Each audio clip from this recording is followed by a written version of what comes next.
ಈ ಕಾರ್ಯಕ್ರಮದ ಪ್ರಾಯೋಜಕರು ಜೈನ್ ಇರಿಗೇಷನ್ ಸಿಸ್ಟಮ್ಸ್ ಲಿಮಿಟೆಡ್, ಜಾಗತಿಕ ತುಂತುರು ಮತ್ತು ಹನಿ ನೀರಾವರಿ ಉಪಕರಣಗಳ ಉತ್ಪಾದಕರು, ಬೇಸಾಯ ತಂತ್ರಜ್ಞಾನ ನಿರೂಪಕರು ಹಾಗೂ ರೋಗರಹಿತ ಟಿಶ್ಯೂ ಕಲ್ಚರ್ ಗಿಡಗಳು. ವೀಕ್ಷಕರೇ ನಮಸ್ಕಾರ. ಇವತ್ತಿನ ಕೃಷಿ ಋಷಿಯ ಅಂಗಳದಲ್ಲಿ ಕಾರ್ಯಕ್ರಮಕ್ಕೆ ತಮಗೆ ಸ್ವಾಗತ. ವೀಕ್ಷಕರೇ, ನಾವಿವತ್ತು ಮೈಸೂರು ಜಿಲ್ಲೆಯ ಮೈಸೂರು ತಾಲೂಕಿನ ದೂರ ಎಂಬ ಗ್ರಾಮಕ್ಕೆ ಬಂದಿದ್ದೇವೆ. ಇಲ್ಲಿ ರೈತರಾಗಿರುವಂಥ ಶ್ರೀಕಂಠ ಮೂರ್ತಿ ಅವರು ಏನು ಮಾಡಿದ್ದಾರೆ ಅಂತಂದರೆ, 1 ಎಕರೆಯಲ್ಲಿ ಶುಂಠಿ ಬೆಳೆಯನ್ನು ಹಾಕಿದ್ದಾರೆ. ಅದರಲ್ಲೂ ಈ ತೋಟದ ಮಧ್ಯದಲ್ಲಿ ತೆಂಗಿನ ತೋಟ ಇದೆ, ಅದರ ಮಧ್ಯದಲ್ಲಿ ಅಂತರ ಬೆಳೆಯಾಗಿ ಈ ಶುಂಠಿ ಬೆಳೆಯನ್ನು ಹಾಕಿದ್ದಾರೆ. ಇವರು ಎಷ್ಟು ವರ್ಷಗಳಿಂದ ಈ ಶುಂಠಿ ಬೆಳೆಯನ್ನು ಬೆಳೀತಾ ಇದ್ದಾರೆ ನಿಮಗೆಲ್ಲ ಗೊತ್ತಿರ್ಬೋದು. ನಾವು ಕಳೆದ ವರ್ಷದಲ್ಲಿ HD ಕೋಟೆ ತಾಲೂಕಿಗೆ ಹೋಗಿದ್ವಿ, ಅಲ್ಲಿರುವ ರೈತರನ್ನ ಮಾತಾಡಿಸ್ತಾ ಇದ್ವಿ. ಅಲ್ಲಿಂದ ಮುನವಳ್ಳಿ ಮತ್ತು ಸರಗೂರು ಆ ಪ್ರದೇಶದಲ್ಲೆಲ್ಲ ಸಿಕ್ಕಾಪಟ್ಟೆ ಶುಂಠಿ ಇತ್ತು. ಇನ್ನೂ ಈ ಮೈಸೂರು ತಾಲೂಕು ಈ ಕಡೆ ನಮ್ಮ ನಂಜನಗೂಡು ತಾಲೂಕಿಗೆ ಆ ಶುಂಠಿ ಅಷ್ಟೊಂದು ಬಂದಿರಲಿಲ್ಲ. ಬಟ್ ಈ ವರ್ಷ ಏನಾಗಿದೆ ಅಂತಂದರೆ, ಅಲ್ಲಿಂದ ಇಲ್ಲಿವರೆಗೆ ಬೆಳೆ ವಿಸ್ತೀರ್ಣ ಆಗ್ತಾಯಿದೆ. ಆ ನಿಟ್ಟಿನಲ್ಲಿ ಇವರು ಯಾವಾಗ ಶುರು ಮಾಡಿದ್ರು, ಇವರಿಗೆ ಹೇಗೆಲ್ಲ ಕಷ್ಟ ನಷ್ಟಗಳಾದವು, ಇವ್ರದ್ದು ಇದ್ರ ಜೊತೆಗೆ ಪಪ್ಪಾಯ ಬೆಳೆ ಕೂಡ ಇತ್ತು. ಆ ಬೆಳೆಗೆ ಹೋಲಿಕೆ ಮಾಡಿದ್ರೆ ಇವ್ರಿಗೆ ಶುಂಠಿ ಬೆಳೆ ಉತ್ತಮ ಅನಿಸುತ್ತಾ ಅನ್ನುವ ಎಲ್ಲ ಮಾಹಿತಿಗಳನ್ನು ಇವರಿಂದ ಕೇಳಿ ತಿಳಿದುಕೊಂಡು ಬರೋಣ ಬನ್ನಿ. ಸರ್ ನಮಸ್ಕಾರ. ಸರ್ ನಮಸ್ತೆ ಸರ್. ನಮ್ಮ ಫಾರಂ ಟಿವಿಯ ಕೃಷಿ ಋಷಿಯ ಅಂಗಳದಲ್ಲಿ ಕಾರ್ಯಕ್ರಮಕ್ಕೆ ತಮಗೆ ಸ್ವಾಗತ ಸರ್. ಸ್ವಾಗತ ಸರ್. ಸರ್, ನಾವು ಬೆಳಗ್ಗೆ ಶ್ರೀ ಪ್ರಭುಸ್ವಾಮಿ ಅವರ ತೋಟಕ್ಕೆ ಹೋಗಿದ್ವಿ ಸರ್. ಸರಿ. ಅವರು ಈ ಮಾವಿನಲ್ಲಿ ಅಂತರ ಬೆಳೆಯಾಗಿ ಬೆಂಡೆ ಮತ್ತು ಗೋರಿಕಾಯಿನ ಬೆಳೆದಿದ್ರು. ಅದ್ರ ಬಗ್ಗೆ ಮಾಹಿತಿ ಕೊಟ್ಟರು ಸರ್. ಯಾವ ರೀತಿ ಒಂದು ಅಂತರ ಬೆಳೆಯಾಗಿ ನಾವು ಒಂದು ಬೆಳೆಯನ್ನು ತೆಕ್ಕೋಬಹುದು ಮೇದಿಂದ ಡಿಸೆಂಬರ್ ಮಧ್ಯದಲ್ಲಿ ಅಂಥೇಳಿ ಅವರು ನಿಮ್ಮ ರೆಫರ್ ಮಾಡಿದ್ರು ಸರ್. ನೀವು ಒಂದು ಭಾಳ ವರ್ಷಗಳಿಂದ ಶುಂಠಿ ಬೆಳೀತಾ ಇದ್ದೀರಾ, ಅದ್ರ ಜೊತೆಗೆ ತೋಟ ಪಟ್ಟಿ ಬೆಳೆಗಳನ್ನು ಕೂಡ ಮಾಡ್ಕೊಂಡಿದ್ದೀರಾ ಅಂತ ಅವ್ರು ಹೇಳ್ತಾ ಇದ್ರು. ಸದ್ಯಕ್ಕೆ ನಾವು ಇವತ್ತು ಶುಂಠಿ ಪ್ಲಾಟಲ್ಲಿ ಇದ್ದೀವಿ ಸರ್. ಇದ್ರ ಬಗ್ಗೆ ಇವತ್ತಿನ ಕಂತಿನಲ್ಲಿ ನಮ್ಮ ರೈತರಿಗೆ ಒಂದು ಸ್ವಲ್ಪ ಮಾಹಿತಿಯನ್ನು ಕೊಡಿ ಸರ್ ಇವತ್ತು. ಸರಿ ಸರ್. ಸರ್, ಮೊದಲನೇದಾಗಿ ಕೇಳೋದಾದರೆ ನಿಮ್ಮ ಹಿನ್ನೆಲೆ ಏನು ಸರ್? ನೀವು ಮೂಲತಃ ಕೃಷಿಕರ ಹೇಗೆ? ಸರ್, ನಮ್ಮ ತಂದೆ ಮೂಲತಃ ಕೃಷಿಕರು. ನಮ್ಮ ತಂದೆಯಿಂದ ನಮ್ಮ ತಾತನೂ ಕೃಷಿಕರೇ. ನಮ್ಮ ತಂದೆಯಿಂದ ನಮ್ಮ ತಾತನಿಂದ ಈಗ ನಾವು ಅಂದರೆ ನೀವು ಏನು ಡೈರೆಕ್ಟ್ ಕೃಷಿಗೆ? ಇಲ್ಲ, ಡೈರೆಕ್ಟ್ PUC ಮಾಡ್ತಾ PUC ಆದಮೇಲೆ ಡಿಗ್ರಿ ಮಾಡಿದ್ವಿ. ಡಿಗ್ರಿ ಆದಮೇಲೆ ನಾವು ಕೃಷಿ ಮೇಲೆ ಆಸಕ್ತಿ ಜಾಸ್ತಿ ಇರೋದ್ರಿಂದ ನಮ್ಮ ತಂದೆಯವ್ರ ಕಾಲದಲ್ಲಿ ಕೃಷಿ ಮೇಲೆ ನಮ್ಗೆ ಸ್ಟಾರ್ಟಿಂಗಿಂದು ಆಸಕ್ತಿ ಸರ್. ಎಜುಕೇಷನ್ಗಿಂತ ಆ ಎಜುಕೇಷನ್ ಬೇಕು ಕೃಷಿಗೆ ಅಂದ್ಬಿಟ್ಟು ಎಜುಕೇಷನ್ ಮಾಡಿದ್ವಿ. 2nd PU ಆದಮೇಲೆ ನಾವು ಕೃಷಿಗೆ ಜಾಸ್ತಿ ಒತ್ತು, ಆಸೆ ಆಗಲಿಂದು ಆಸೆ ಜಾಸ್ತಿ ಆಯಿತು. ಕೃಷಿ ಮಾಡಬೇಕು, ಬೆಳಿಬೇಕು. ಸ್ಟಾರ್ಟಿಂಗು ನಾವು ಅಂದರೆ ಕಾಟನ್ ಜಾಸ್ತಿ ಬೆಳೀತಿದ್ವಿ ಸರ್. ಇಲ್ಲಿ ಹತ್ತಿ ಸರ್. ಈ ಭಾಗಕ್ಕೆಲ್ಲ ಸ್ವಲ್ಪ ಮುಂಗಾರು ಬೇಗನೆ ಸರ್. ಇದು ಏಪ್ರಿಲ್ ಇಂದ ಸ್ಟಾರ್ಟ್ ಆಯ್ತದೆ. ಏಪ್ರಿಲ್ ಎಂಡಿಂದ ಈ ಕಡೆ ಮುಂಗಾರು ಸ್ಟಾರ್ಟ್ ಆಯ್ತದೆ. ಹಂಗಾಗಿ ಏಪ್ರಿಲಲ್ಲಿ ಹತ್ತಿ, ಅಲಸಂದೆ, ಕಡಲೆ ಇವೆಲ್ಲ ಒಳ್ಳೆ ಇಳುವರಿ ಬರ್ತದೆ. ಆ ತಿಂಗಳಲ್ಲಿ ಏಪ್ರಿಲ್ ಮೇ ತಿಂಗಳಲ್ಲಿ ಆಗ ನಾಟಿ ಮಾಡಿದ್ರೆ ಒಳ್ಳೆ ಇಳುವರಿ ಬರೋಂಥ ಕ್ರಾಪ್ಗಳವು. ಓಕೆ. ಹಂಗೆ ನಂಗೆ ನೀರಿಗೆ ತೊಂದರೆ ಇದ್ದು ಅವಾಗ. ಈ ವರ್ಣನೆಲ್ಲ ಏನು ಇರಲಿಲ್ಲ ಅವಾಗ. ನೀರಿಗೆ ತೊಂದರೆ ಇತ್ತು. ಮಳೆ ಆಶ್ರಯದಲ್ಲಿ ಹತ್ತಿ ಮತ್ತು ಕಾಟನ್ನು, ಇದು ಕಡಲೆ ಕಡಲೆ ಈ ಥರ ಬೆಳೆಗಳನ್ನು ಬೆಳಿತಿದ್ವಿ. ಯಾವಾಗ ನೀರು ನಮಗೆ ಇಲ್ಲಿ ಚೆನ್ನಾಗಿ ಬಂತು, ವರ್ಣನಾಲೆ ಇದೆಲ್ಲ ಬಂತಲ್ಲ, ಇಲ್ಲಿ ಬೋರ್ಗಳೆಲ್ಲ ತೆಗಿಸ್ಲೆ ಚೆನ್ನಾಗಿ ನೀರು ಬಂತು. ಆವಾಗಲಿಂದ ಟೊಮೊಟೊ, ಈ ತರಕಾರಿ ಬೆಳೆ, ವೆಜಿಟೇಬಲ್ಸ್ ಇಲ್ಲಿಗೆ ಬಂದ್ವಿ. ಅಂದರೆ ಸ್ವಲ್ಪ ಹೈ ವ್ಯಾಲ್ಯೂ ತೋಟಗಾರಿಕೆ ಬೆಳೆಗೆ ಬಂದ್ವಿ. ಕಬ್ಬು, ಬಾಳೆ, ತರಕಾರಿಗಳು, ಹೀರೆ ಮತ್ತು ಟೊಮೊಟೊ, ಬದನೆ, ಕಲ್ಲಂಗಡಿ. ಈಗ ಲಾಸ್ಟ್ ಟೈಮಿಂದ ಈಗ ಪಪ್ಪಾಯ ಮತ್ತೆ ಶುಂಠಿಗೆ ಬಂದಿದ್ದೀವಿ ಸರ್. ಓಕೆ. ಅಂದರೆ ಆ ಲೆವೆಲಿಗೆ ಅಪ್ಗ್ರೇಡ್ ಹಂತವಾಗಿ 2-3 ವರ್ಷಕ್ಕೆ ಹಂತವಾಗಿ ಈ ಶುಂಠಿಗೆ ಬಂದು ತಲುಪಿದ್ದೀವಿ ಸರ್ ಈಗ. Okay sir. ಸರ್, ಇಲ್ಲಿ ಈ ಜಾಗದ ಪರಿಸ್ಥಿತಿ ನೀವು ಹೇಳಿದ್ರಿ, ಮೊದಲೆಲ್ಲ ಸಾಂಪ್ರದಾಯಿಕ ಬೆಳೆಗಳಿದ್ವು. ಇಲ್ಲಿ ಸುತ್ತಮುತ್ತ ಎಲ್ಲ ಜಾಸ್ತಿ ಯಾವಾಗ ನೀರು ಬಂದ ತಕ್ಷಣ ಎಲ್ಲ ಚೇಂಜ್ ಆಯ್ತು ಸರ್. ಈ ಕಡೆ ಚೇಂಜ್ ಆಯ್ತು. ಈ ಕೆರೆಗಳೆಲ್ಲ ತುಂಬಿದ್ವು. ಹಂಗೆಲ್ಲ ಬೋರ್ವೆಲ್ಲ ತೆಗೆಸಿದ್ರೆ ನೀರು ಚೆನ್ನಾಗಿ ಬಂದಿರೋದ್ರಿಂದ ಈ ಏರಿಯಾ ಎಲ್ಲ ನೀರಾವರಿ, ತೋಟಗಾರಿಕೆ ಈ ಥರ ಸ್ಟಾರ್ಟ್ ಆಯ್ತು ಸರ್. Okay sir. ಈಗ ಇಲ್ಲಿ ನಾವು ಲಾಸ್ಟ್ ಟೈಮ್ ಸರಗೂರು ಹತ್ರ, ಮಳವಳ್ಳಿ ಹತ್ರ ಆ ಭಾಗದಲ್ಲೆಲ್ಲ ಹೋದಾಗ ಅಲ್ಲಿ ಶುಂಠಿ ಜಾಸ್ತಿ ಇತ್ತು. ನಮ್ಮ ಕೇರಳ ರಾಜ್ಯಕ್ಕೆ ಹತ್ರ ಆಗಿರೋದ್ರಿಂದ ಅಲ್ಲಿರುವಂತ ರೈತರು ಇಲ್ಲಿ ಬಂದು ಗುತ್ತಿಗೆ ತಗೊಂಡು ಮಾಡ್ತಿದ್ರು. ಈಗ ಇಲ್ಲಿವರೆಗೂ ಬಂದಿದೆಯಲ್ಲ ಶುಂಠಿ, ಅಂದ್ರೆ ಆ ರೈತರೇ ನಿಮ್ಗೆ ಪರಿಚಯ ಮಾಡಿಸಿದ್ದ ಅಥವಾ ಇಲ್ಲಿ ಬೆಳೀತಾ ಇದ್ರ ಸರ್? ಸರ್, ಇಲ್ಲ, ಈಗ ಇಲ್ಲಿ ಸ್ಟಾರ್ಟಿಂಗ್ ಏನು ಬೆಳೀತಿರ್ಲಿಲ್ಲ, ಅದ್ರ ಐಡಿಯಾ ಇರಲಿಲ್ಲ. ಆ ಕಡೆ ಯಾವ ಥರ ಬೆಳಿಬೇಕು ಅಂದರೆ ಆ ಕಡೆ ಎದುರಿಸ್ಬಿಡ್ತಿದ್ರು. ಹೆಂಗೆ ಅಂದರೆ ಹೊರಗಡೆ ರಾಜ್ಯದವರು ಅದು ಬೆಳೆಯೋಕ್ಕಾಗತ್ತಾ, ಅಷ್ಟು ಖರ್ಚಾಯ್ತದೆ, ಇಷ್ಟು ಖರ್ಚಾಯ್ತದೆ, ಹಂಗೆ ಹಿಂಗೆ ಅಂದ್ಬಿಟ್ಟು ಎದುರಿಸ್ಬಿಡ್ತಿದ್ರು. ಒಂದು, ಆಮೇಲೆ ನೀರಿನ ಕೊರತೆ ಜಾಸ್ತಿ ಇತ್ತು. ನಮ್ಮ ರೈತರಿಗೆ ಅಷ್ಟು ಗೊತ್ತಿರಲಿಲ್ಲ. ಇವಾಗ ಎಲ್ಲ ನೋಡಿದ್ರಲ್ಲ, ನೀರು ಎಷ್ಟು ಬೇಕೋ, ಒಂದು ಎಕರೆಗೆ ಎಷ್ಟು ಬೇಕೋ, ಎಷ್ಟು ಪ್ರಮಾಣದಲ್ಲಿ ನೀರು ಬೇಕು, ಆಮೇಲೆ ಇಷ್ಟು ಏನು ಬಜೆಟ್ ಏನು ಕಾಸ್ಟು ಖರ್ಚಾಯ್ತದೆ ಅದ್ರ ಬಗ್ಗೆ ಎಲ್ಲ ನೀಟಾಗಿ ಸ್ವಲ್ಪ ತಿಳ್ಕೊಂಡು ಫಸ್ಟ್ ಅವ್ರು ಏನು ಮಾಡಿದ್ರು, ಒಂದು 10 ಕುಂಟೆ ಮಾಡಿದ್ರು. 10 ಕುಂಟೆಯಲ್ಲಿ ಟ್ರಯಲ್ ನೋಡೋಣ ಅಂದ್ಬಿಟ್ಟು ಒಂದು 5 ಮೂಟೆ ತಗೊಂಡು ಒಂದು 10 ಕುಂಟೆ ಮಾಡಿದ್ರು. 10 ಕುಂಟೆಯಲ್ಲಿ ಏನು ಖರ್ಚು ಬರ್ತದೆ, ಹೆಂಗ್ ಬರ್ತದೆ, ಅದಾದ್ಮೇಲೆ 20 ಕುಂಟೆಗೆ ಬಂದರು. ಮಾಡ್ಬೋದಲ್ಲ, ರೇಟ್ ಇಲ್ಲ ಅಂದರೂ ಅಷ್ಟನ್ನು ಲಾಸ್ ಆಗಲ್ಲ ಅನ್ನೋ ಲೆಕ್ಕಾಚಾರದಲ್ಲಿ ಈಗ ಎಕರೆ ಗಟ್ಟಲಲ್ಲಿ ಮಾಡೋ ಅಂತ ಸಮರ್ಥನೆಗೆ ಬಂದಿದ್ದಾರೆ ಸರ್ ರೈತರು. ಓಕೆ ಸರ್, ಇಲ್ಲಿ ಸುತ್ತಮುತ್ತ ಸದ್ಯಕ್ಕೆ ಶುಂಠಿ ಯಾವ್ಯಾವ ಪ್ರದೇಶದಲ್ಲಿ ಹೆಂಗಿದೆ ಇಲ್ಲಿ ನಿಮ್ಮ ಸುತ್ತಮುತ್ತ? ಇಲ್ಲಿ ಸರ್ ಇಲ್ಲೂ ಈಗ ಇವಾಗ ಒಂದು 2-3 ವರ್ಷದಿಂದ ಸ್ವಲ್ಪ ಅಪ್ಗ್ರೇಡ್ ಆಗಿ ಮಾಡ್ತಾ ಇದ್ದಾರೆ ಸರ್. ಮಾಡ್ತಾ ಇದ್ದಾರೆ. ಇದಕ್ಕಿಂತ ಮುಂಚೆ ಎಲ್ಲ ಜಾಸ್ತಿ ಬಾಳೆ, ಕಬ್ಬು ಜಾಸ್ತಿ ಸರ್ ಈ ಕಡೆ. ಕಬ್ಬು ಎಲ್ಲ ಆಮೇಲೆ 18 ತಿಂಗಳು 20 ತಿಂಗಳು ಹಿಂಗೆಲ್ಲ ಮಾಡ್ಬಿಡ್ತಿರು ಕಬ್ಬು. ಹಂಗಾಗಿ ಈ ವರ್ಷ ಜಾಸ್ತಿ ಕಬ್ಬು ತೆಗೆದ್ಬಿಟ್ಟು ಬಾಳೆಗೆ ಹೋಗಿದ್ದಾರೆ, ಪಪ್ಪಾಯ ಹೋಗಿದ್ದಾರೆ, ಬಾಳೆ, ಕಲ್ಲಂಗಡಿ, ಪಪ್ಪಾಯ, ಟೊಮೊಟೊ ಈ ಥರ ಎಲ್ಲ ವೆಜಿಟೇಬಲ್ಗೆ ಹೋಗಿದ್ದಾರೆ. ಕೆಲವು ತೋಟಗಾರಿಕೆ ಬೆಳೆಗೆ ಬಂದಿದ್ದಾರೆ. ಸರ್, ಈಗ ನೀವು ಮೊದಲನೇ ಸಲ ಶುಂಠಿ ಯಾವಾಗ ಬೆಳೆದ್ರಿ ಸರ್? ಸರ್ ನಾನು ಹೋದ ವರ್ಷ ಬೆಳೆದಿದ್ದೆ ಸರ್. ಓಕೆ, ಇದು 2ನೇ ಬೆಳೆ? ನೀವು 2ನೇ ಬೆಳೆ ಬೆಳಿತೀರ ಸರ್. ಹೋದ ವರ್ಷ ಓಪನ್ ಫೀಲ್ಡಲ್ಲಿ ಇತ್ತ ಸರ್? ಓಪನ್ ಫೀಲ್ಡ್ ಇಲ್ಲ, ತೆರೆದ ಓಪನ್ ಫೀಲ್ಡಲ್ಲೇ ಇತ್ತು. ಈಗ ಯಾಕೆ ನೀವು ಈ ಒಂದು ತೆಂಗಿನ ಮಧ್ಯದಲ್ಲೇ ಸರ್? ಈಗ ತೆಂಗಿನ ಮಧ್ಯದಲ್ಲಿ ಅಂತಂದ್ರೆ ಈಗ ತೆಂಗು ಒಳ್ಳೆ ಡೆವಲಪ್ ಆಯ್ತಾ ಇದೆ. ಈಗ ಶುಂಠಿಗೆ ನಾವು ಏನು ಕೊಡ್ತೀವಿ, ಯಾಕಂದರೆ ಇದಕ್ಕೆ ಕೊಟ್ಟಿಗೆ ಗೊಬ್ಬರ ಜಾಸ್ತಿ ಕೊಡಬೇಕು, ಮತ್ತು ಜೊತೆಲಿ ಸ್ವಲ್ಪ ಮಿಕ್ಸು ಕೋಳಿ ಗೊಬ್ಬರನೂ ಕೊಡಬೇಕು, ಬೇವಿನ ಹಿಂಡಿ ಸಾಕಾಗಷ್ಟು ಬೇವಿನ ಹಿಂಡಿನೂ ಕೊಡಬೇಕು. ಹಂಗಾಗಿ ಇದು ಸ್ಪ್ರಿಂಕ್ಲರ್ ಜೆಟ್ ಇರೋದ್ರಿಂದ ಇದು ಅದ ತೆಂಗಿಗೆ ಮತ್ತು ಇದಕ್ಕೆ ಎರಡಕ್ಕೂ ಒಳ್ಳೆ ಅಡ್ಜಸ್ಟ್ ಆಗುತ್ತೆ.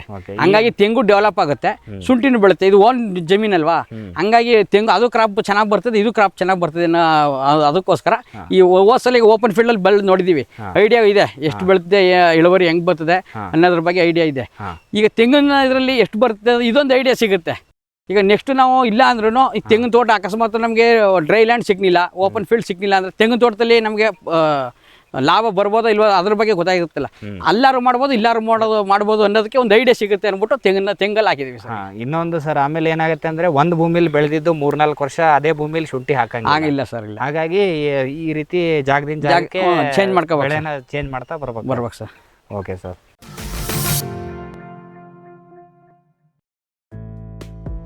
ಫಾರ್ಮಿಲಿ ನರ್ಸರಿ, ರೋಗರಹಿತ ಪಣಿಯೂರು 1, 2, 4, 5 ತೇವಂ ಕಾಳು ಮೆಣಸು, ಅಧಿಕ ಇಳುವರಿಯ Chandragiri F1, Hemavathi, C/R, dwarf robusta coffee ಗಿಡಗಳು, ಕ್ಯಾಡ್ಬರಿ F1 ಹೈಬ್ರಿಡ್ ಕೋಕೋ ಸಸಿಗಳು, ಕಸಿ ಜಾಯಿಕಾಯಿ, ಏಲಕ್ಕಿ, ಚಕ್ಕೆ, ಸಿಲ್ವರ್ ಓಕ್, ಅಡಿಕೆ, ಬಟರ್ ಫ್ರೂಟ್, ಹಲಸು ಮುಂತಾದ ಹಣ್ಣಿನ ಗಿಡಗಳು. ಕಳಂಕರಹಿತ ಬಹುಕಾಲ ಸೇವೆ ನಮ್ಮ ಗುರಿ. Farmily nursery. ವಿಶ್ವದಾದ್ಯಂತ ಪೇಟೆಂಟ್ ಪಡೆದ ನ್ಯಾನೋ ತಂತ್ರಜ್ಞಾನದಲ್ಲಿ ತಯಾರಾದ ನೂವಾಲ್ಗಿ ದ್ರಾವಣ. ನೂವಾಲ್ಗಿ ಉಪಯೋಗಿಸಿದ ಮೇಲೆ ತುಂಬಾ ಇಳುವರಿನೂ ಬಂದಿದೆ. ಕಾಳು ಮೆಣಸಿಗಂತೂ ಬಹಳ ಚೆನ್ನಾಗಿ ಬರುತ್ತೆ, ರೇಷ್ಮೆ ಎಲೆನೂ ಚೆನ್ನಾಗಿ ಬರ್ತದೆ, ಗಿಡಗಳು ತುಂಬಾ ಚೆನ್ನಾಗಿ ಬೆಳವಣಿಗೆ ಆಯಿತು. ಯಾವುದೇ ರಾಸಾಯನಿಕ ಅಥವಾ ವಿಶೇಷ ಗೊಬ್ಬರಗಳ ಗೊಡವೆ ಇಲ್ಲದೆ ಎಲ್ಲ ಬೆಳೆಗಳಲ್ಲಿ ಉತ್ತಮ ಗುಣಮಟ್ಟದ ಅಧಿಕ ಫಸಲನ್ನು ಪಡೆಯಿರಿ. ಯಾವಾಗಲೂ ನನ್ನ ಇರೋವರೆಗೂ ನೀವು ಅಲ್ಲಿಗೆ ಅಂತೂ ಬಿಟ್ಟು ಬಾಳಲ್ಲ ಅಂತ ಒಂದು ಭರವಸೆ ಕೊಡ್ತೀನಿ. ಫ್ಯೂಚರ್ ಬಯೋಟೆಕ್ ಸಾವಯವ ಕೃಷಿಯ ವೇಗವರ್ಧಕ. ಪೋಷಕಾಂಶ ಪೂರೈಕೆಗೆ NPK ಕಲ್ಚರ್, ವ್ಯಾಮ್, PSP ಮತ್ತು KMB. ಜೈವಿಕ ರೋಗ ಕೀಟ ನಿಯಂತ್ರಣಕ್ಕೆ ಟ್ರೈಕೋಡರ್ಮಾ, ಸೂಡೋಮನಾಸ್. ಸಾವಯವ ಗೊಬ್ಬರ ಉತ್ಪಾದನೆಗೆ ಕಾಂಪೋಸ್ಟ್ ಕಲ್ಚರ್. ಹೂವು ಕಾಯಿ ಉದುರುವ ಸಮಸ್ಯೆಗೆ ಕಾಮಧೇನು ಮತ್ತು ಸತ್ವ. ಮಣ್ಣಿನ ಆರೋಗ್ಯ ವೃದ್ಧಿಗೆ future biotech, Dharwad. Jain irrigation systems limited ಭಾರತದ ಹನಿ ನೀರಾವರಿ ತಂತ್ರಜ್ಞಾನದ ಪ್ರಥಮ ಪ್ರವರ್ತಕ, ಜಗತ್ತಿನ ಅತಿ ದೊಡ್ಡ ಸ್ಪ್ರಿಂಕ್ಲರ್ಸ್ ಉತ್ಪಾದಕ ಕಂಪನಿ. ಸಂರಕ್ಷಿತ ಕೃಷಿಯಲ್ಲಿ ಹಸಿರು ಮನೆಗಾಗಿ ಮಿಸ್ಟರ್, ಫಾಗರ್, ಫ್ಯಾನ್ ಮತ್ತು ಪ್ಯಾಡ್ ಹಾಗೂ ನೆರಳು ಮನೆ, ಸ್ವಯಂ ಚಾಲಿತ ನೀರಾವರಿ ವ್ಯವಸ್ಥೆ ಮತ್ತು ರಸಾವರಿ ತಂತ್ರಜ್ಞಾನ. ಕೃಷಿಯಲ್ಲಿ ನೀರಿನ ಸಮರ್ಪಕ ಬಳಕೆ ಹಾಗೂ ಉಳಿತಾಯಕ್ಕೆ ಮತ್ತೊಂದು ಹೆಸರು ಜೈನ್.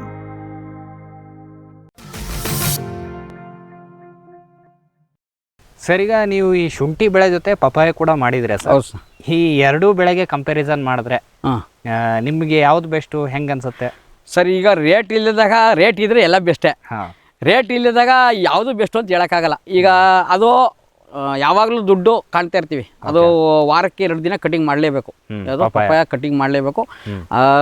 ರೇಟ್ ಇದ್ರಲ್ಲಿ ಇಲ್ದವಲ್ಲಿ ಕಟಿಂಗ್ ಮಾಡಲೇಬೇಕು ಸರ್. ಅದು ಇದು ಹೆಂಗೆ ಅಂದರೆ ವರ್ಷಕ್ಕೊಂದ್ಸಲ ಇನ್ವೆಸ್ಟ್ ಮಾಡಿಬಿಟ್ಟು ಒಂದು 8 ತಿಂಗಳಿಂದ 12 ತಿಂಗಳಿಂದ ಆಚೆ ಯಾವಾಗ್ಲಾರು ತಗೋಬೋದು. ಇದು ಹೆಂಗೆ ಅಂತ ಹೇಳೋಕ್ಕಾಗಲ್ಲ, ಹೊಡೆದ್ರೆ ಲಾಟ್ರಿ, ಇಲ್ಲ ಅಂದರೆ ಏನಿಲ್ಲ. ಅದು ಪಪಾಯ ಅಂದರೆ ಅಷ್ಟು ಏನು ಬರ್ಡನ್ ಅಂತ ಆಗಲ್ಲ, ಏನು ಇರೋದ್ರಲ್ಲಿ ಸ್ವಲ್ಪ ಡೆವಲಪ್ಮೆಂಟು ಆಗಂತ ಚಾನ್ಸ್ ಇದೆ. ಅದು ಸಿಕ್ಕಾಪಟ್ಟೆ ಬರ್ಡ್ ಅಂತ ಆಗಲ್ಲ. ಈ ಶುಂಠಿ ಅಂದರೆ ಹೊಡೆದ್ರೆ ಕುಬೇರನ್ ಮಾಡ್ಬಿಡುತ್ತೆ, ಇಲ್ಲಾಂದ್ರೆ ಬಿಕಾರಿ ಮಾಡ್ಬಿಡುತ್ತೆ. ಆ ಲೆವೆಲ್ ಇದು.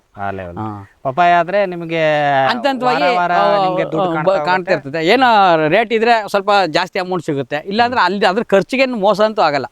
ಈಗ ಬೇರೆ ಬೆಳೆ ಹೋಲಿಸ್ಕೊಂಡ್ರೆ ಅದು ವರ್ಷದಿಂದ ವರ್ಷಕ್ಕಂಡು ಬರೋದ್ರಿಂದ ಯಾವ ಕಾರಣಕ್ಕೂ ಅದು ಮೋಸ ಅಂತೂ ಆಗಲ್ಲ. ಪಪಾಯ ಬೆಳಿಬೋದು, ಸೂಕ್ತ, ತೊಂದರೆ ಇಲ್ಲ. ಮ್ಯಾನೇಜ್ಮೆಂಟ್ ದೃಷ್ಟಿಯಿಂದ ಸರ್ ಶುಂಠಿಗೆ ಮ್ಯಾನೇಜ್ಮೆಂಟ್ ಜಾಸ್ತಿ ಬೇಕು ಸರ್. ಕಾಸ್ಟು ಶುಂಠಿಗೆ ಲೇಬರ್ ಜಾಸ್ತಿ. ಓಕೆ, ಇದಕ್ಕೆ ಮೊದಲು ಈಗ ಆಳಿನ ಸಮಸ್ಯೆ ಲೇಬರ್ದು ಮೊದಲು ಮೇನು ಲೇಬರ್ದು ಜಾಸ್ತಿ ಇದು ಶುಂಠಿಗೆ. ಮತ್ತು ಗೊಬ್ಬರ ಒಂದೇ ಸಲ ಕೊಡಬೇಕು.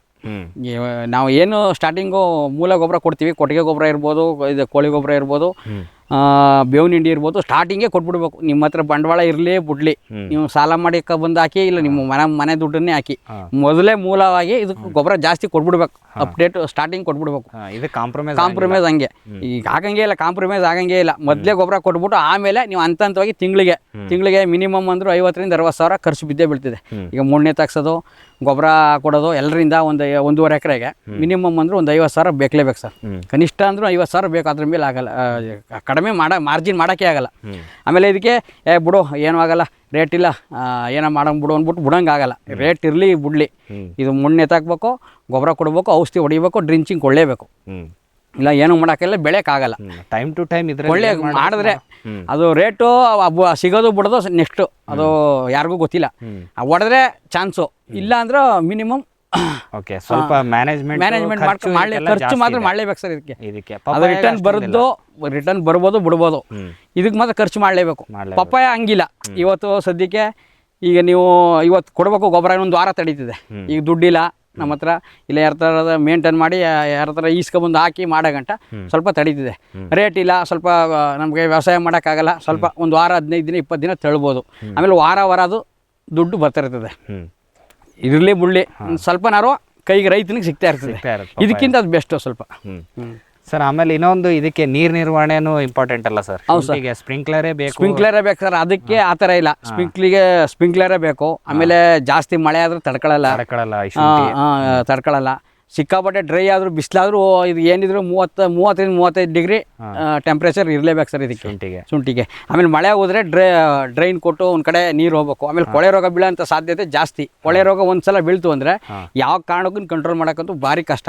ಅದಕ್ಕೆ ಯಾರೇ ಆದ್ರೂ ಮೊದಲು ಕೊಳೆ ರೋಗ ಬೀಳದ ಇರೋ ಹಂಗೆ ಆದಷ್ಟು ದಿನ ಬೆಳಿಗ್ಗೆ ಒಂದು 7:30 10 ಗಂಟೆಗೆ ಒಂದು ರೌಂಡ್ ಎಲ್ಲನೂ ವಿಸಿಟ್ ಮಾಡಿಬಿಟ್ಟು ನೋಡ್ಕೊಂಡು ಬಂದು, ಅದಕ್ಕೆ ಏನಾರು ಬೀಳೋ ಸಿಚುವೇಶನ್ ಇದೆ ಅಂದರೆ ಮೊದಲೇ ಅದಕ್ಕೆ ಪ್ರಿಕಾಕ್ಷನ್ ತಗೊಂಡು ಏನು ಕೊಡಬೇಕು, ಡ್ರಿಂಚಿಂಗ್ ಏನು ಕೊಡಬೇಕು, ಸ್ಪ್ರೇ ಏನು ಕೊಡಬೇಕು ಅದನ್ನು ನೋಡ್ಕೊಂಡು ಮಾಡ್ಬೇಕು ಸರ್. ಇಲ್ಲ ಒಂದು ವಾರ 2 ದಿನ 3 ದಿನ ಗ್ಯಾಪ್ ಬಿಟ್ಟು ಬರ್ತೀನಿ ಅಂದರೆ ಆ ಶುಂಠಿ ಬೆಳೆಯೋಕ್ಕಾಗಲ್ಲ ಸರ್. ಓಕೆ.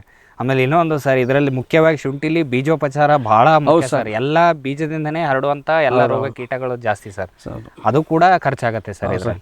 ಸರ್ ಇದು ಮೂಲ ಬೀಜ ಆರಿಸ್ಕೊಳ್ಳೋದ್ರಲ್ಲೇ ಮೇನು. ಇದು ತೆಗೆದಾಗ ಬೆಲ್ಟು ಅಂತ ಬರ್ತದೆ.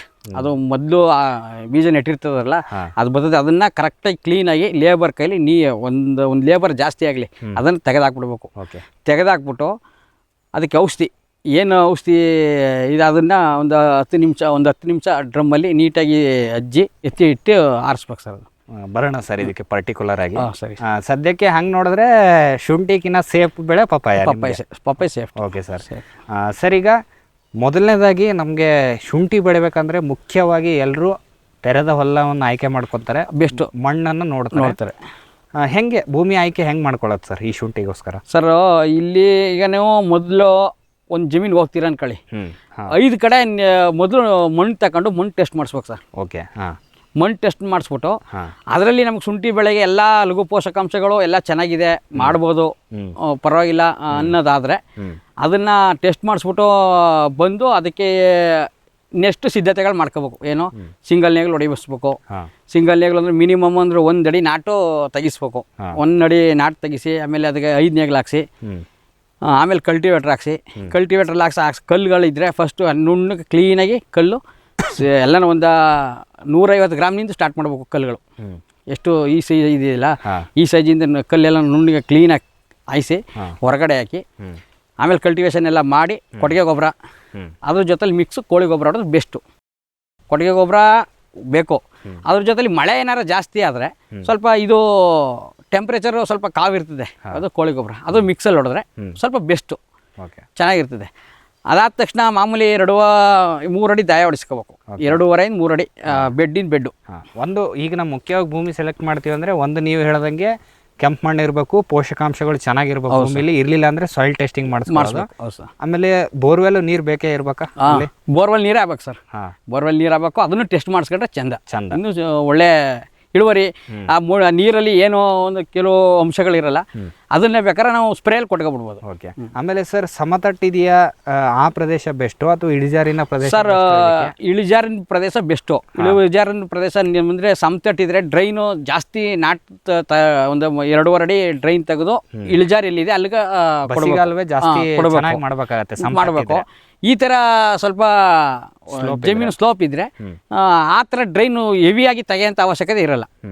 ಸಿಂಪಲ್ ಆಗಿ ಸುಮಾರಾಗಿ ಮಾಡ್ಕೊಂಡ್ರೆ ಸಾಕು. ಒಟ್ಲಿ ಮಳೆ ಬೀಳಲಿ, ಮಳೆ ನೀರು ಬೀಳಲಿ, ಸ್ಪ್ರಿಂಕ್ಲರ್ ನೀರು ಬೀಳಲಿ, ಭೂಮಿ ಮೇಲೆ ಯಾವ ನೀರು ನಿಲ್ಲಂಗಿಲ್ಲ, ಬಿದ್ದ ನೀರು ಹೊರಗಡೆ ಹೊಂಟೋಗ್ಬಿಡುವ. ಸ್ವಲ್ಪ ಸ್ಲೋಪ್ ಇದ್ರೆ ಸ್ವಲ್ಪ ಇದು ಕಾಲುವೆ ತೆಗಿಯೋದು ಅದೆಲ್ಲ ಸ್ವಲ್ಪ ಲೇಬರ್ ಖರ್ಚು ಕಡಿಮೆ. ಸಮತಟ್ಟಿದ್ರೆ ಸ್ವಲ್ಪ ಮಿಷಿನ್ ಅಂದ್ರೆ JCP, ಇಟಾಚಿ ಇಂಥದ್ರಲ್ಲಿ ತಗೊಂಡು ಮಾಡ್ಬೇಕು ಸರ್. ಕಾಸ್ಟ್ ಸ್ವಲ್ಪ ಜಾಸ್ತಿ ಆಗುತ್ತೆ.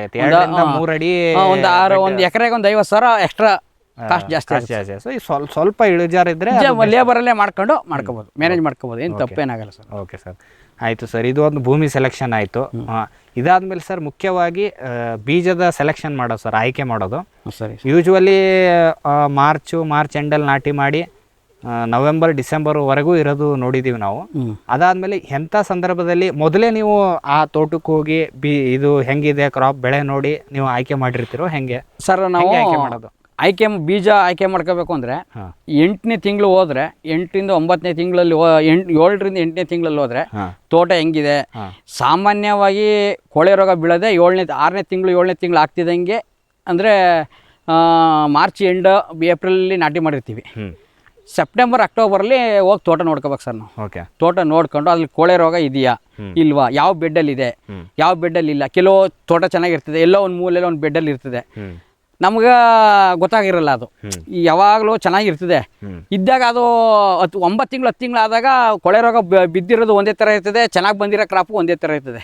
ಅವಾಗ ಏನು ಮಾಡಬೇಕು, 7ನೇ ತಿಂಗಳಲ್ಲಿ ನಾವು ಒಳ್ಳೆ ಶುಂಠಿ ಇರ್ತದಲ್ಲ, ಆ ಬೆಡ್ಗಳನ್ನ ನಾವು ಗುರ್ತು ಮಾಡ್ಕೊಂಡು, ಆ ಜಮೀನು ಗುರ್ತು ಮಾಡ್ಕೊಂಡು ಅದನ್ನು ನಾವು ಸೂಕ್ತವಾಗಿ ಇಟ್ಕೊಬಿಡ್ಬೇಕು. ಓಕೆ. ಆಮೇಲೆ ನಾವು ಗುರ್ತು ಮಾಡ್ಕೊಂಡಿರ್ತೀವಲ್ಲ, ಆಗ ನಾವು ಬೀಜ 10ರಿಂದ 11ನೇ ತಿಂಗಳಾದಮೇಲೆ ಬೀಜ ಕಿತ್ಕೋತೀವಲ್ಲ, ಅದು ತಗೋಬೇಕು. ಅಕಸ್ಮಾತ್ ಏನಾರು ಆ ಕ್ರಾಪು ಕೊಳೆ ರೋಗ ಬಂದಿದೆ ಅಂದರೆ ಅದು ಮುಟ್ಟಕ್ಕೆ ಹೋಗ್ಬಾರ್ದು. ಅದು ಕ್ರಾಪ್ ಬಂದ ಮೇಲೆ ಕೊಳೆ ರೋಗ ಬಂದಿರೋದು ಒಂದೇ ಥರ ಇರ್ತದೆ, ಈ ಚೆನ್ನಾಗಿರೋದು ಒಂದೇ ಥರ ಇರ್ತದೆ. ಯಾವಾಗ 11ನೇ ತಿಂಗಳು 12ನೇ ತಿಂಗಳು. ಬಟ್ ನಮಗೆ ಅಡ್ವಾನ್ಸ್ 7ನೇ ತಿಂಗಳಲ್ಲಿ ನಾವು ಬೀಜ ಒಳ್ಳೆ ಬೀಜ ಬೇಕು ಅಂದರೆ ಸೆಲೆಕ್ಟ್ ಜಮೀನು ನೋಡ್ಕೊಂಡು ಸೆಲೆಕ್ಟ್ ಮಾಡಿ ಬಿಡ್ಕೋಬೇಕು ಸರ್.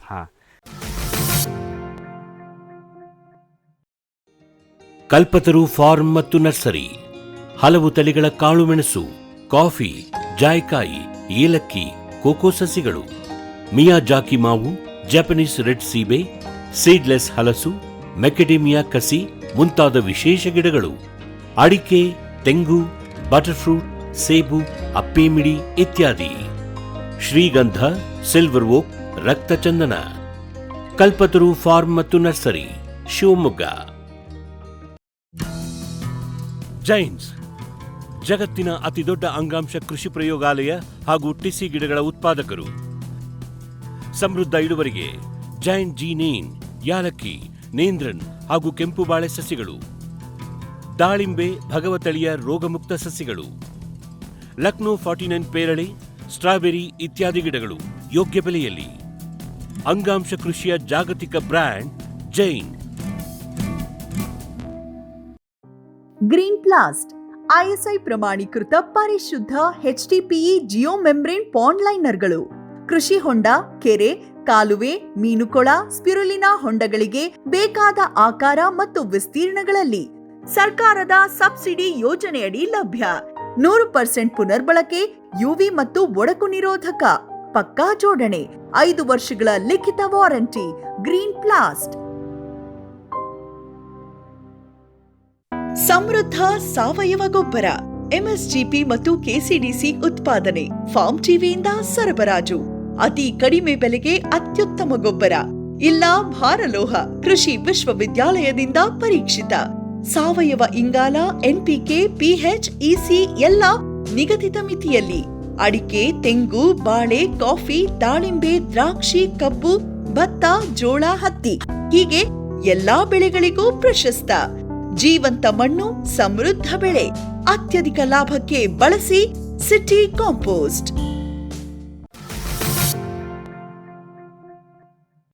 ಆಯಿತು ಸರ್, ಇವಾಗ ಸೆಲೆಕ್ಟ್ ಮಾಡಿದ್ರಿ, ಅದನ್ನು ನೀವು ಹೆಂಗೆ ತರಿಸ್ಕೊಳ್ಳೋದು? ಯಾಕಂದರೆ ಅದನ್ನು 2 ತಿಂಗಳ ಒಳಗಡೆ ನಾಟಿ ಮಾಡ್ಬೇಕಲ್ಲ ಸರ್. ಅದು ಹೆಂಗೆ? ಫಸ್ಟು ಬೀಜ ಕೀಳಿಸ್ತೀವಿ. ಅದು ಯಾವಾಗ ಕೀಳಿಸ್ತೀರಾ? ನಾರ್ಮಲಿ ಹಾರ್ವೆಸ್ಟ್ ಮಾಡಂಗೆ ಹಾರ್ವೆಸ್ಟ್ ಅಂದರೆ ಅಲ್ಲೇ ಭೂಮಿಲೇ ಇರುತ್ತೆ? ಇಲ್ಲ, ಭೂಮಿಲೇ ಬಿಟ್ಕೊಂಡಿರ್ತೀವಿ ಸರ್. ನಾವು ನಾಟಿ ಮಾಡೋದು 2 ತಿಂಗಳು ಅಂದ್ಬಿಟ್ಟು ಕಳಿಸ್ತೀವಿ. ಅಂದರೆ ಮಾರ್ಚ್ ಫೆಬ್ರವರಿ ಕಳಿಸ್ತೀವಿ ಸರ್. ಜನವರಿ ಎಂಡು ಫೆಬ್ರವರಿ ಫಸ್ಟ್ ವೀಕಲ್ಲಿ ಕಳಿಸ್ತೀವಿ. ಫೆಬ್ರವರಿ ಕಳಿಸ್ಬಿಟ್ಟು ನಿರಳಿರೋಂಥ ಜಾಗದಲ್ಲಿ 1 ವಾರ ಮಡಗ್ತೀವಿ. ಅದ್ರ ಮೇಲೆ ಗರಿ, ಇಲ್ಲಿ ಹೊಂಗೆ ಸೊಪ್ಪು ಇವೆಲ್ಲ ಈ ಥರ ಹಾಕಿ ಮಲ್ಚಿಂಗ್ ಹಾಕಿ ಮಡಗ್ತೀವಿ. ಮಡಗಾದ್ಮೇಲೆ ಅದನ್ನು ಬೇರ್ಪಡಿಸ್ತೀವಿ, ಮುರಿತೀವಿ. ಒಂದೊಂದು ಗೆಡ್ಡೆಯಲ್ಲಿ ಒಂದೊಂದು 4 ಚಿಪ್ಪು ಇರೋಂಗೆ, 4 ಇರೋಂಗೆ, ಕಣ್ಣಿರೋಂಗೆ ಮುರಿಸ್ತೀವಿ. ಮುರಿಸ್ಬಿಟ್ಟು ಔಷಧಿ ಹಚ್ಚಿ ಕರೆಕ್ಟಾಗಿ 1 ತಿಂಗಳು 30 ದಿನ ಅಲ್ಲಿಂದ ನಾವು ಮುರಿಸ್ದಿಂದ 30 ದಿನ ಮಡಗ್ತೀವಿ. ಓಕೆ ಸರ್, ಈಗ ನೀವು ಮುರಿದ್ರಿ, ಅದಾದಮೇಲೆ ಏನು ಕೆಮಿಕಲ್ ಟ್ರೀಟ್ಮೆಂಟ್ ಕೊಡ್ತೀರಿ ಸರ್ ಆ ಟೈಮಲ್ಲಿ? ಆ ಟೈಮಲ್ಲಿ ಎಕಲಕ್ಸು, ರೆಡೆಮಲ್ಲು, ಡೈಮಂಡ್ ಅಂತ ಬಂದಿದೆ ಒಂದು, ಅದೊಂದು 3 ಕೆಮಿಕಲ್ನು, ಅದೇ ಹುಳ, ಫಂಗಿಸೈಡ್ ಎರಡು ಏನು ಬರಬಾರ್ದು. ಬ್ಯಾಕ್ಟೀರಿಯಾನಾಶಕ, ಸ್ಟೆಪ್ಲೋಸೈಕ್ಲಿನೋ ಇಲ್ಲ ಬ್ಯಾಕ್ಟೀರಿಯಾನಾಶಕ, ಆ 3 ಡ್ರಮ್ಮಲ್ಲಿ ಹಾಕ್ಬಿಟ್ಟು ಅದರಲ್ಲಿ ಅಜ್ಜಿ ಎತ್ತಿ ಒಂದು ತಿಂಗಳು ನಿರಳಲ್ಲೇ ಇಡ್ಬೇಕು ಸರ್. ಯಾವ ಕಾರಣಕ್ಕೂ ಗಾಳಿ ಆಡೋ ಜಾಗ ಮತ್ತು ಬಿಸಿಲಲ್ಲಿ ಇಡಬಾರ್ದು. ಗಾಳಿ ಆಡೋ ಜಾಗದಲ್ಲಿ ನಿರಳಲ್ಲಿ ಇಡ್ಬೇಕು ಸರ್. ಓಪನ್ ಫೀಲ್ಡು ನಿರಳಿರ್ಬೇಕು, ನಿರಳಲ್ಲಿ ಗಾಳಿ ಆಡಬೇಕು. ಅದ್ರ ಮೇಲೆ ಮಲ್ಚಿಂಗ್ ಮಾಡ್ಬೇಕು, ಏನು ಗರಿ ಇಲ್ಲಾಂದರೆ ಹೊಂಗೆ ಸೊಪ್ಪು, ಬೇವಿನ ಸೊಪ್ಪು, ಇವು ಮಲ್ಚಿಂಗ್ ಮಾಡಿ ಹಂಗೆ ಇಡ್ಬೇಕು ಸರ್ ಚೀಲದಲ್ಲಿ. ಆಯ್ತು, ಅದು ಮಾಡಿ 1 ತಿಂಗಳಾದಮೇಲೆ ನಾಟಿಗೆ ಏನು ಮಾಡಬೇಕು ಅಂದರೆ ಬೆಡ್ ಮಾಡ್ಕೊತೀವಿ. ಡ್ರೈನ್ ಎಲ್ಲ ಮಾಡ್ಕೊಂಡು ಸ್ಪ್ರಿಂಕ್ಲರ್ ಎಲ್ಲ ಜೋಡಣೆ ಮಾಡ್ಕೊತೀವಿ. ಮಾಡ್ಕೊಂಡಾದ ತಕ್ಷಣ ಲೇಬರ್ ಗಂಡಾಳುಗಳು ಗುಣಿ ಹೊಡ್ಕೊ ಹೋಗ್ತಾರೆ. ಅದಾದಮೇಲೆ ನಾವು ಬೇವಿನ ಹಿಂಡಿ ಹಾಕ್ತೀವಿ. ಫಸ್ಟು ಬೇವಿನ ಹಿಂಡಿಗೆ ಟ್ರೈಕೋಡರ್ಮಾ, ಸೋಡೋಮೋನಾಸು 2 ಮಿಕ್ಸ್ ಮಾಡ್ತೀವಿ. ಜೊತೆಲೆ 1 ಎಕರೆಗೆ 2 ಮೂಟೆ DAP ಹಾಕ್ತೀವಿ. ಬೇವಿನ ಹಿಂಡಿ, DAP, ಟ್ರೈಕೋಡರ್ಮಾ, ಸೋಡೋಮೋನಾಸು 2 ಮಿಕ್ಸ್ ಮಾಡಿ ಗುಣಿಗೆ ಒಂದು ಮಿನಿಮಮ್ ಅಂದರೆ ಒಂದು 50 ರಿಂದ 70 ಗ್ರಾಮ್, 50 ಗ್ರಾಮ್ ಇಲ್ಲ 70 ಗ್ರಾಮ್, ಸ್ವಲ್ಪ ಹೆಚ್ಚು ಕಡಿಮೆ 70 ಗ್ರಾಮ್ ಇಟ್ಕೊಂಡು ಹೋಗ್ತೀವಿ. ಇಟ್ಕೊಂಡು ಅದ್ರ ಮೇಲೆ ಶುಂಠಿ ಇಡ್ತೀವಿ. ಶುಂಠಿನ ಕರೆಕ್ಟಾಗಿ ಲೆವೆಲಾಗಿ ಎಣ್ಣೆಗಳು ಬರ್ತಲ್ಲ ಅಲ್ಲೇ ತಿರುಗಿಸ್ಕೊಂಡು ಅದ್ರ ಮೇಲೆ ಮಣ್ಣು ಇಟ್ಕೆ ಬರ್ತಾರೆ ಅವರು. ಮಣ್ಣು ಕಣ್ಣು ಮೇಲೆ ಹಾಕ್ಬೇಕು ಸರ್. ಕಣ್ಣು ಮೇಲ್ ಮಾಡಿದ್ರೆ ಕೆಳಗೆ ಮಾಡಿ ಹಾಕಿದ್ರೆ ಹಾಕ್ಬೋದು. ಆದರೆ ಜರ್ಮಿನೇಷನ್ ಕೆಳಗಡೆಯಿಂದ ಬರ್ಬೇಕಾದ್ರೆ ಟೈಮ್ ತಗೊಳುತ್ತೆ. ಮೇಲ್ಗಡೆನೇ ಹಾಕಿದ್ರೆ ಆಟೋಮೆಟಿಕ್ಕಾಗಿ 20 ದಿನ 25 ದಿನದಲ್ಲಿ ಜರ್ಮಿನೇಷನ್ ನೀಟಾಗಿ ಬರ್ತದೆ. ಓಕೆ ಸರ್, ಈಗ ನಿಮ್ಮದು ಈಗ ನಾವು ನಿಂತಿರೋ ಪ್ಲಾಟಲ್ಲಿ ಸ್ವಲ್ಪ ಇಳಿಜಾರು ಪ್ರದೇಶ. ಇದಕ್ಕೆ ಬೆಡ್ ಹೆಂಗೆ ರೆಡಿ ಮಾಡ್ಕೊಂಡಿದ್ದೀರಾ ಸರ್? 3 ಅಡಿ ಬೆಡ್ ಇದೆಯಾ? ಹೆಂಗೆ ಇದೆ ಸರ್? ಇದು 3 ಅಡಿ ಬೆಡ್ ಮಾಡ್ಕೊಂಡಿದ್ದೀವಿ. ಅಲ್ಲಿಂದ ಇಲ್ಲಿಗೆ 3 ಅಡಿ ಬರ್ತದೆ. 2.25 3 ಅಡಿ ಬರ್ತದೆ. ಮಧ್ಯೆ 2 ಲೈನ್, ಆ ಬೆಡ್ಗೆ 2 ಲೈನ್ ಇಟ್ಕೊಂಡಿದ್ದೀವಿ. 2 ಲೈನ್ ಗುಣಿ, 2 ಲೈನ್ ಗುಣಿ ತೆಗಿಬೇಕು ಸರ್. 2 ಲೈನ್ ಗುಣಿಯಿಂದ ಗುಣಿಗೆ ಮಿನಿಮಮ್ ಅಂದರೆ 3/4 1 ಅಡಿ. ಓಕೆ ಸರ್, ಈಗ ಒಂದು ಬೆಡ್ಡಲ್ಲಿ 2 ಸಾಲು ಮಾಡ್ತೀರಾ? ಹೌದು ಸರ್. 3 ಅಡಿದು ಒಂದು ಬೆಡ್ ಇರುತ್ತೆ. ಆ ಒಂದೇ ಬೆಡ್ಡಲ್ಲಿ ಸಾಲಿಂದ ಸಾಲಿಗೆ ಎಷ್ಟಿರುತ್ತೆ ಸರ್? ಬೆಡ್ಡಿಂದ ಸಾಲಿಗೆ 1/2 3/4 ಅಡಿ ಇರ್ತದೆ. 1/2 3/4 ಅಡಿ ಸಾಲಿಂದ ಸಾಲಿಗೆ ಬೆಡ್ಡಲ್ಲಿ, ಒಂದು ಬೆಡ್ಡಲ್ಲಿ 1/2 3/4 ಅಡಿ ಸಾಲಿಂದ ಸಾಲಿಗೆ. ಗಿಡದಿಂದ ಗಿಡಕ್ಕೆ ಅದು ಅಷ್ಟೇ 1/2 3/4 ಅಡಿ ಇರ್ತದೆ ಸರ್. ಓಕೆ ಸರ್, 3/4 ಅಡಿ, ಅದು 1/2 3/4 ಅಡಿ, ಇದು 1/2 3/4 ಅಡಿ ಇರ್ತದೆ. ಬೆಡ್ಡಿಂದ ಬೆಡ್ಡಿಗೆ ಸರ್? ಬೆಡ್ಡಿಂದ ಬೆಡ್ಡಿಗೆ 2.25 3 ಅಡಿ ಇರ್ತದೆ. 3 ಅಡಿ ಇರ್ತವೆ. 3 ಅಡಿ ಇರ್ತದೆ. Okay sir. ಸರ್, ಈಗ ಇದು ನೀವು ಸ್ಪೇಸಿಂಗ್ ಎಲ್ಲ ಮಾಡಿದ್ದಾಯ್ತು. ಇದು ಮಧ್ಯದಲ್ಲಿ ಬಸಿಗಾಲುವೆ ಎಷ್ಟಿದೆ ಸರ್? ಅದು 1 ಅಡಿ ಇರ್ತದೆ ಸರ್. 1 ಅಡಿ ಬಸಿಗಾಲುವೆ ಇರ್ತದೆ. ಮಧ್ಯದಲ್ಲಿ ಇನ್ನೊಂದು ಸ್ವಲ್ಪ ನೀವು ಮಾಡಿದ್ದೀರಾ ಸರ್, ಸಪ್ರೇಟಾಗಿ ಏನೋ ಅರ್ಧಕ್ಕೆ? ಅದು ಹೆಂಗೆ ಪ್ಲಾನ್ ಮಾಡ್ಕೊಂಡು? ಅದು ಹೆಂಗೆ ಸರ್, ಮಳೆ ನೀರು ಈ ಶುಂಠಿ ನೀರೇನಾದ್ರು ಜಾಸ್ತಿ ಆಯಿತು ಅಂದರೆ ಆ ಬಸಿಗಾಲುವೆ ಅಂದರೆ ಒಂದು ಬೆಡ್ 20 ಅಡಿ ಮ್ಯಾಕ್ಸಿಮಮ್ 18 ಅಡಿ ಇರಬೇಕು. 18 ರಿಂದ 20 ಅಡಿ, 1-2 ಅಡಿ ಹೆಚ್ಚು ಕಡಿಮೆ. ಈ ಸಮತಟ್ಟಾದ ಜಮೀನಲ್ಲಿ JCB ತೆಗೆದಿರ್ತೀವಲ್ಲ, ಅದರಿಂದ ಸ್ವಲ್ಪ ಹತ್ತಿರ ಇರ್ತದೆ ಬೆಡ್ಡು. ಈಗ ಅದೇ ಬಸ್ ಹೋಗೋಂಥ ಜಮೀನಲ್ಲಿ ಒಂದು 20 ಅಡಿ ಇರ್ತದೆ. 20 ಅಡಿಲಿ ಲೇಬರ್ ಕೈಲೇ ನಾವು ಬಸಿಗಾಲುವೆ ಮಾಡ್ಕೋಬೋದು. ಬಿದ್ದ ನೀರು ಯಾವ ಕಾರಣಕ್ಕೂ ಶುಂಠಿಲಿ ಉಳ್ಕೊಳ್ಳಲ್ಲ ಈ ಥರ ಜಮೀನಲ್ಲಿ. ಹಂಗಾದಾಗ ನಾವು ಅಲ್ಲಿ ಬಸಿಗಾಲುವೆ ನಾವು ಮಿನಿಮಮ್ ಅಂದರೆ 2 ಅಡಿ ನಾಟಕ ತಗೋಬೇಕು ಸರ್. ಓಕೆ, ಮುಖ್ಯ ಬಸಿಗಾಲುವೆ 2 ಅಡಿ ನಾಟಕ ತಗೋಬೇಕು ಸರ್. 2 ಅಡಿ ನಾಟ್ ತಗೋಬೇಕು. ಇದು ಮಿನಿಮಮ್ ಅಂದರು ಆ ಶುಂಠಿಗೆ ಎಷ್ಟು ಬೇಕು ಆ ಬೆಳೆಯಲ್ಲಿ ಬೆಡ್ಡಿಂದ ಎದಾಕ್ಬೇಕು ಸರ್ ಮಣ್ಣು. ಓಕೆ ಸರ್, ಈಗ ಇದಿಷ್ಟು ನಾಟಿ ಮಾಡೋವರೆಗೂ ಆಯಿತು ಸರ್. ಸರ್, ಈಗ ಮುಖ್ಯವಾಗಿ ತಳಿ ವಿಷಯಕ್ಕೆ ಬರೋದಾದರೆ ನೀವು ಯಾವ ತಳಿ ಹಾಕಿದ್ದೀರಿ ಸರ್? ಸರ್ ನಾವು ಈ ರಿಗೋಡಿ ಹಾಕಿದ್ದೀವಿ ಸರ್. ರಿಗೋಡಿ ಹಾಕಿದ್ದೀವಿ. ಬೇರೆ ಬೇರೆ ತಳಿಗಳು ಇದಾವೆ ಸರ್ ಇಲ್ಲಿ? ಸರ್ ಬೇರೆ ಬೇರೆ ತಳಿ ಹಿಮಾಚಲ್ ಇದೆ ಅಂತ ಹೇಳ್ತಿದ್ದಾರೆ, ಬಟ್ ನಾವು ನೋಡಿಲ್ಲ. ಈಗ ನಾವು ನಮ್ಮ ರಿಲೇಷನ್ನು ರಿಗೋಡಿ ಹಾಕಿದ್ರು, ಚೆನ್ನಾಗಿದೆ, ಒಳ್ಳೆ ಇಳುವರಿ ಬಂತು. ಅದು ಅವಾಗ ಅವ್ರು ಹಾಕಿದಾಗ 6200 6000 ಈ ಥರ ಎಲ್ಲ ರೇಟ್ ಇತ್ತು. ಅವಾಗ ಅವ್ರ ಹತ್ರ ನಾವು 6200 ಕೊಟ್ಬಿಟ್ಟು ಬೀಜ ತಗೊಬಂದು ಹಾಕಿದ್ವಿ. ಹೋದ್ಸಲ ನಮ್ಗೆ ರೇಟ್ ಸಿಕ್ಕಲಿಲ್ಲ, ಬಟ್ ನಾವು ಬಂಡವಾಳ ಮಾಡಿರೋದಕ್ಕೆ ಮೋಸ ಆಗಲಿಲ್ಲ. 1300 ರೂಪಾಯಿ ರೇಟ್ ಇತ್ತು. ನಾವು ಏನು ಬಂಡವಾಳ ಹಾಕಿದ್ವಿ ಅದು ನಮಗೆ ಬಂತು ಅಷ್ಟೇ. ಅದ್ರ ಮೇಲೆ ನಮಗೆ ಎಕ್ಸಸ್ ಲಾಭ ಅನ್ನೋದೇನು ಬರಲಿಲ್ಲ. ನೆಕ್ಸ್ಟ್ ಆ ಬಂಡವಾಳನ ತೆಗೆದು ಇಲ್ಲಿಗೆ 1.25 ಎಕರೆ ನಾವು ಮಾಡ್ಕೊಂಡಿದ್ದೀವಿ ಸರ್ ಇವಾಗ. ಓಕೆ, ಈ ವರ್ಷ ಏನಾಗುತ್ತೋ ನೋಡಬೇಕು, ಮುಂದೆ ನೋಡ್ಬೇಕು ಸರ್, ಅದು ನೋಡ್ಬೇಕು. ವೀಕ್ಷಕರೇ, ಇಷ್ಟೊತ್ತು ನಮಗೆ ಶ್ರೀಕಂಠ ಮೂರ್ತಿ ಸರ್ ಅವ್ರು ಹೇಳ್ತಾ ಇದ್ರು, ನಾನು ಈಗ 2ನೇ ವರ್ಷ ಈ ಶುಂಠಿ ಬೆಳೆಗೆ ಬಂದಿದ್ದೇನೆ. HD ಕೋಟೆ ಆ ಭಾಗದಲ್ಲೆಲ್ಲ ಸಾಕಷ್ಟಿತ್ತು. ನಮ್ಮ ರೈತರು ಹೆದರ್ತಾ ಇದ್ರು, ಯಾಕಂದರೆ ಇದಕ್ಕೆ ಬಂಡವಾಳ ಜಾಸ್ತಿ ಬೇಕು, ಒಂದು ಸಲ ಬೆಳೆ ನಷ್ಟ ಆದರೆ ಹೋಗಿಬಿಡ್ತು, ಬೆಲೆ ಇರಲಿಲ್ಲ ಮಾರ್ಕೆಟಲ್ಲೇ ಅಂತಂದರೆ ಶುಂಠಿ ಬೆಳೆದ್ರೂ ವೇಸ್ಟ್ ಆಗಿಬಿಡುತ್ತೆ, 3 ರಿಂದ 4 ಲಕ್ಷ ಒಂದೇ ಸಲಕ್ಕೆ ಇದರಲ್ಲಿ ಲಾಸ್ ಆಗುವ ಸಾಧ್ಯತೆ ಇರುತ್ತೆ ಎಕರೆಗೆ ಅಂತ ಅವ್ರು ಹೇಳ್ತಾಯಿದ್ರು. ಆ ನಿಟ್ಟಿನಲ್ಲಿ ಸಾಕಷ್ಟು ನಾನು 1 ವರ್ಷದ ಅನುಭವದ ಮೇಲೆ ನಾನು ಮಾಡಿದಾಗ ಶುಂಠಿ ಬೆಳೆನ ಬೆಳಿಬೋದು, ಅಷ್ಟೊಂದು ಹೇಳದಷ್ಟು ತೊಂದರೆ ಇಲ್ಲ ಅಂತ ಅವ್ರು ಹೇಳ್ತಾಯಿದ್ರು. ಆಮೇಲೆ ಪಪಾಯ ಬೆಳೆಗೆ ಹೋಲಿಕೆ ಮಾಡಿಕೊಂಡ್ರೆ ಇದರಲ್ಲಿ ಆಳುಗಳದ್ದು ಖರ್ಚು ಜಾಸ್ತಿ ಇರುತ್ತೆ, ಬಂಡವಾಳ ಜಾಸ್ತಿ ಇರುತ್ತೆ, ಯಾಕಂದರೆ ಸ್ಪ್ರಿಂಕ್ಲರ್ ಕೂಡಿಸಿರ್ತಾರೆ, ಅದ್ರ ಜೊತೆಗೆ ಬೀಜನೂ ತೊಗೊಂಬರ್ಬೇಕು. ಇಷ್ಟೆಲ್ಲ ಖರ್ಚು ಮಾಡೋಕ್ಕೆ ರೆಡಿ ಇದ್ದರೆ ಮಾತ್ರ ಶುಂಠಿ ಬೆಳೆಯನ್ನು ಹಾಕಿ. ಅದು ಬಿಟ್ಟರೆ ಬೇರೆ ನಿಮಗೆ ಖರ್ಚು ಕಡಿಮೆ ಬೇಕಂದರೆ ಬೇರೆ ಬೆಳೆಗಳಿದ್ದಾವೆ, ಅದನ್ನು ಬೇಕಾದರೆ ಬೆಳೀರಿ. ಶುಂಠಿ ಬೇಕು ನಿಮಗೆ, ಇದು ಹೆಂಗಂತಂದರೆ ದುಡ್ಡು ನೀವು ಜಾಸ್ತಿ ಬಂಡವಾಳ ಹಾಕಿ ಅದ್ರ ತಕ್ಕಂಗೆ ಜಾಸ್ತಿ ಲಾಭ ಕೂಡ ಪಡಿಬೋದು ಅಂತೇಳಿ ಸಾಕಷ್ಟು ಮಾಹಿತಿಯನ್ನು ನಮ್ಮೊಂದಿಗೆ ಹಂಚ್ಕೊಂಡ್ರು. ಹಾಗಾಗಿ ಇಷ್ಟೊತ್ತು ಮಾಹಿತಿ ಕೊಟ್ಟಿದ್ದಕ್ಕೆ ಇವರಿಗೆ ಧನ್ಯವಾದಗಳನ್ನು ತಿಳಿಸುತ್ತಾ ಇವತ್ತಿನ ಕಾರ್ಯಕ್ರಮವನ್ನು ಇಲ್ಲಿಗೆ ಮುಗಿಸ್ತಾ ಇದ್ದೀವಿ. ನಮಸ್ಕಾರಗಳು. ಈ ಕಾರ್ಯಕ್ರಮದ ಪ್ರಾಯೋಜಕರು ಜೈನ್ ಇರಿಗೇಷನ್ ಸಿಸ್ಟಮ್ಸ್ ಲಿಮಿಟೆಡ್, ಜಾಗತಿಕ ತುಂತುರು ಮತ್ತು ಹನಿ ನೀರಾವರಿ ಉಪಕರಣಗಳ ಉತ್ಪಾದಕರು, ಬೇಸಾಯ ತಂತ್ರಜ್ಞಾನ ನಿರೂಪಕರು ಹಾಗೂ ರೋಗರಹಿತ ಟಿಶ್ಯೂ ಕಲ್ಚರ್ ಗಿಡಗಳು.